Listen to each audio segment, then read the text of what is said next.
You want me to do an intro or? Yeah. Dante, where are we today? I'm pretty sure we're at Trexler, Trexler Preserve.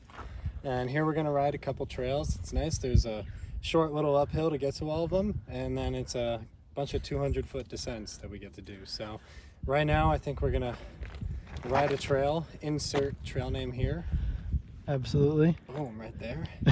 And then we're gonna do a couple things on this side and then head over to the other side after lunch. So Max, what does it smell like today? I can't smell anything right now, to be honest with you. Okay, it is dry well- though, and my throat is burning. Well, it smells something's like burning. He's not wrong. Yeah. Something's burning. it smells like wildfire up here. So I'm back at Trexler Nature Preserve to show Max and Dante how cool this place is and scope out the new Jack o' Diamonds trail.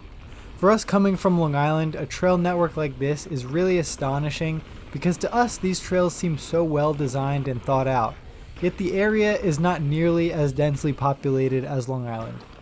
It is clear that a lot of money has been invested into this network, and so I wanted to learn more about how Trexler has become one of the Mid-Atlantic's must-rides.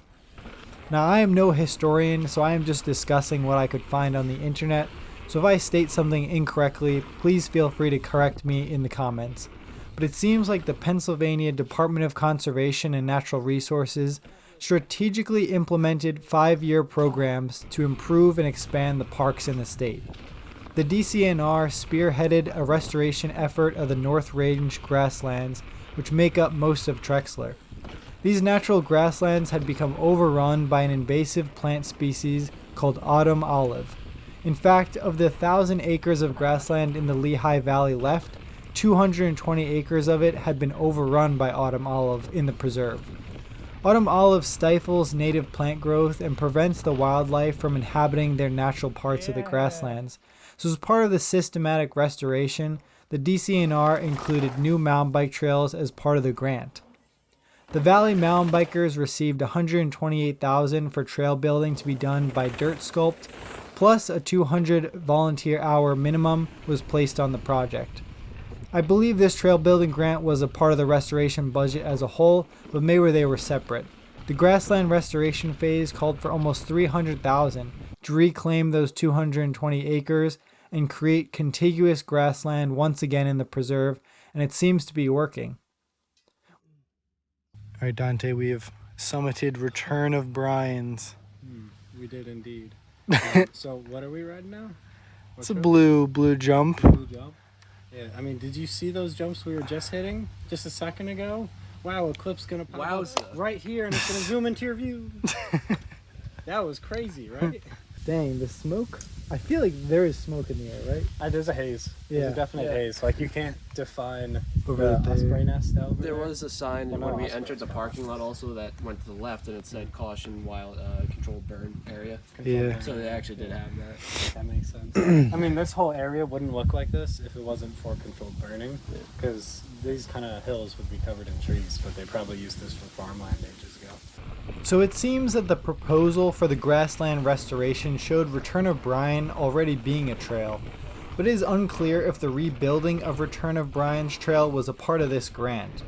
It is pretty obvious that Brian's trail is a machine-built one, however the main part of this grant seems to outline the plan for the Jack o' Diamonds trail that only recently opened in the last year.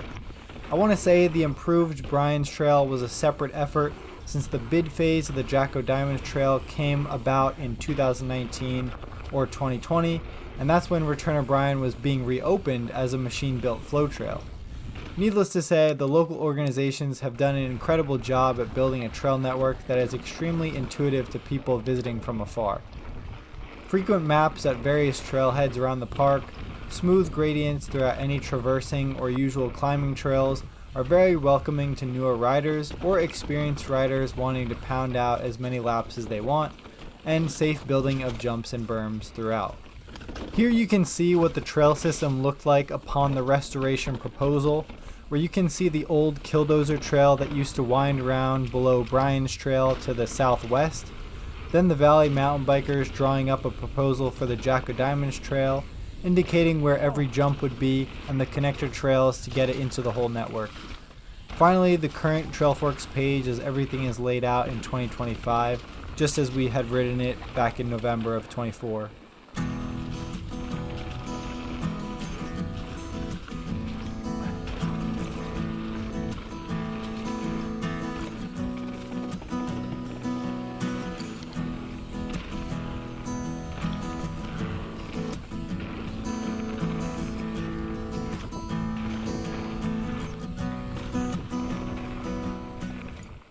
The signs are very informative.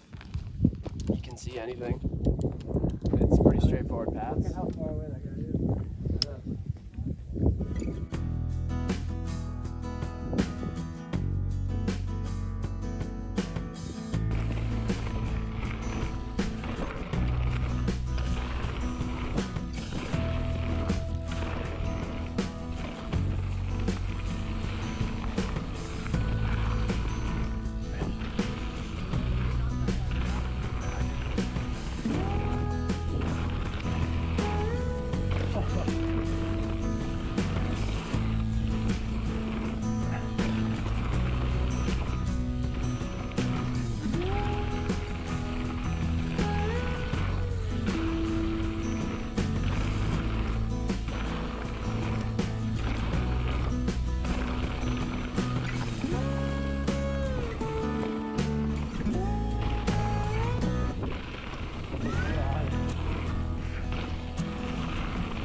Big. That's so big. Holy moly.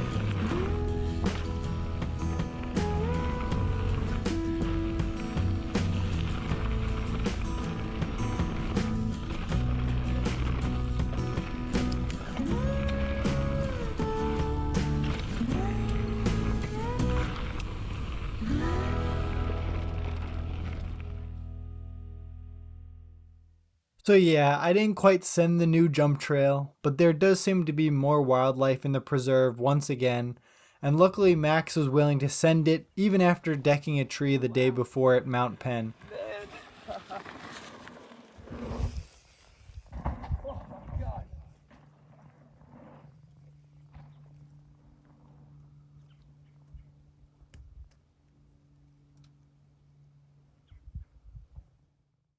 Trexler is certainly a special place and a trail network that I have fond memories of now from my time in college and as a somewhat adult. So hopefully you enjoyed watching, and remember, stay venturing, my friends.